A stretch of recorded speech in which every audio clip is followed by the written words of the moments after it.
Bismillahirrahmanirrahim. Kami dari kelompok 9 kelas HKIG,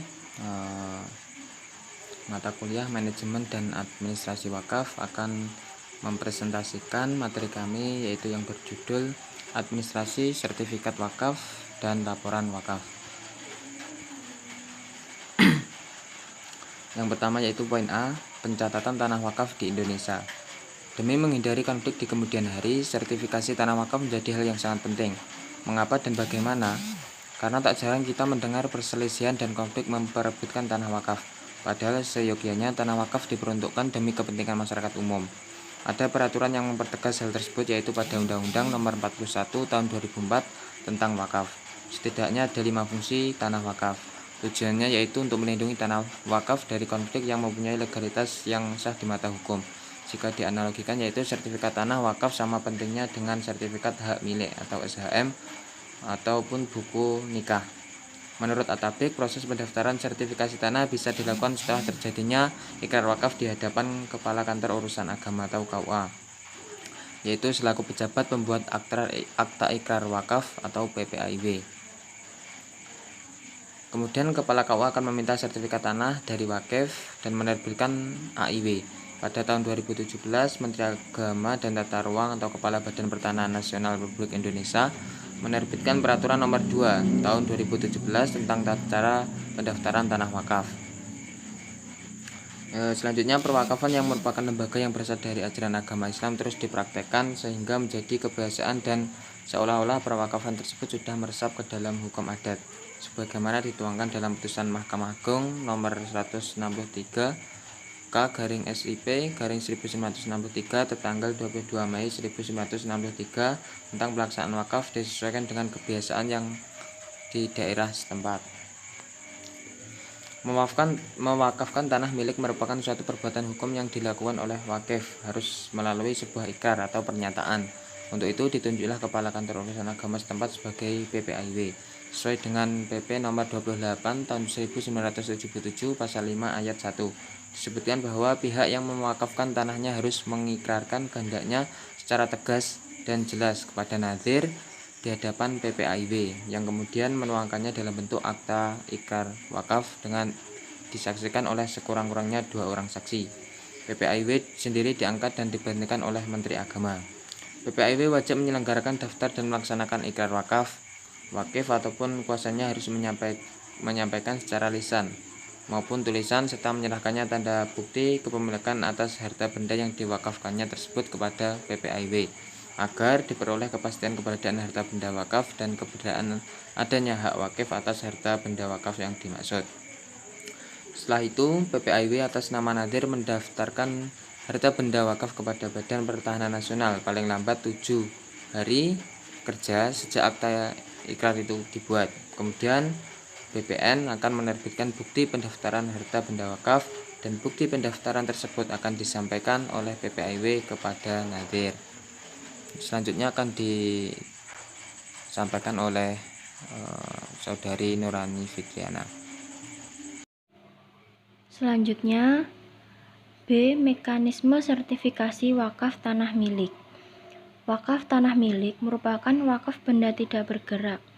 Selain tanah, juga terdapat bangunan, tanaman, bagian dari satuan rumah susun, dan benda tidak bergerak lainnya yang sesuai dengan ketentuan syariah dan peraturan undang-undang yang berlaku, yaitu Undang-Undang Nomor 41 Tahun 2004, Pasal 16 Ayat 2.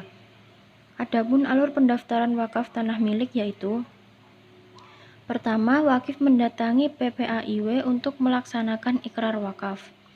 Kedua, calon wakif menyerahkan beberapa berkas ke PPAIW meliputi sertifikat tanah yang akan diwakafkan, surat keterangan kepemilikan tanah oleh desa diperkuat oleh camat setempat, surat keterangan pendaftaran tanah, dan izin bupati atau wali kota setempat. Ketiga, PPAIW meneliti semua kelengkapan syarat-syarat perwakafan tanah milik. Keempat, wakif mengikrarkan secara lisan atau tulisan yang disetujui kandepak kepada nazir di hadapan PPAIW. Yang kelima, PPAIW segera membuat akta ikrar wakaf rangkap 4 yang ditujukan untuk PPAIW kantor subdit agraria setempat dan pengadilan agama setempat, serta membuat salinan untuk wakif, nazir, kantor departemen agama kabupaten, dan kantor kepala desa.